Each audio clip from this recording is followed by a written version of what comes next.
সিলগালা প্রতিষ্ঠান আসলে খোলার কোনো সুযোগ নেই আইনগতভাবে। দেখতে হবে যেটা কেন ঘটলো এবং নিশ্চয়ই কেউ না কেউ এর দায়িত্বে ছিল। আমাদের তাদেরকে তার বিরুদ্ধে ব্যবস্থা নিতে হবে, আমরা আশা করি সেটা নেই। এই বিষয়গুলো আসলে কোনো একটি প্রতিষ্ঠান দেখে না।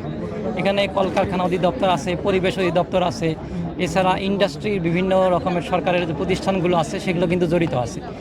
এবং সব মিলিয়ে সমন্বিতভাবে যে প্ল্যান করা, এটা কিন্তু একটু জটিল। আপনারা জানেন যে সরকারি সব প্রতিষ্ঠান একসাথে একই মোডে আগাবে, এইটা অনেক সময় ডিফিকাল্ট হয়ে যায় এবং টাইম কনজিউমিং হয়ে যায়। এই জন্যেই কিন্তু আসলে দেরিটা হয়। কিন্তু আপনাদেরকে আমরা এটা বলতে পারি যে আমি এ পর্যন্ত পরিবেশ, তারপরে আপনার কলকারখানা, এই বিষয়গুলোতে আমি খোঁজ নিয়ে যেটা জানলাম যে তাদের প্রত্যেকেরই এইটা নিয়ে কাজ আছে এবং তারা কাজ করতেছে, কিন্তু সমন্বয়ের একটা ঘাটতি আছে এবং দেখা যাচ্ছে যে একটা পর্যায়ে এসে কাজটা আর আগায় না।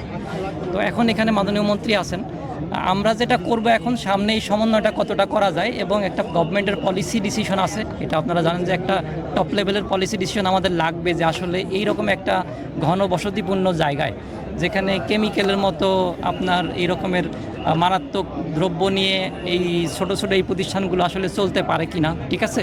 এবং যেহেতু সংখ্যায় অনেক বেশি, এখানে মানুষের কর্মসংস্থানের বিষয় জড়িত আছে, এখানে আপনার ব্যবসা বাণিজ্যের বিষয় আছে, সবগুলো নিয়ে আমাদের কিন্তু একটা পলিসি ডিসিশনের বিষয় আছে।